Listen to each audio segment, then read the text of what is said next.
সকালে ঘুম থেকে উঠে ফ্রেশ হয়ে নাস্তা করে নিলাম, চা আর বিস্কিট খেলাম আর খেয়েছি নুডলস। এরপর টিউশনে খেলাম চা আর বিস্কিট, দেন বাসায় এসে শাওয়ার করে লাঞ্চ করলাম আলু ভর্তা আর ডিমের তরকারি, সাথে আছে ডাল।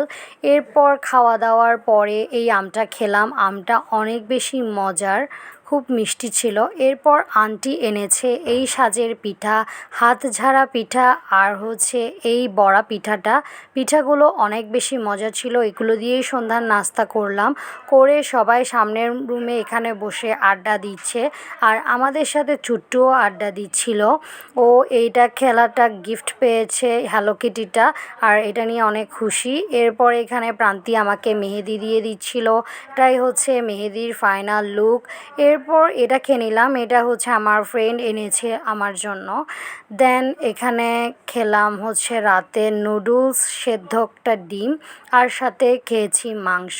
আর আমার বোন আমাকে অনেক বেশি হেল্প করেছে ভিডিও করাতে, তাই ওকেও দিলাম। আর নুডলস বানানোর এই ভিডিওটা অন্য কোনো ভিডিওতে শেয়ার করব। আর এরপর একটু ফ্রেশ হয়ে নিলাম। এটাই আমার আজকে সারাদিনের ব্লগ। Thanks for watching.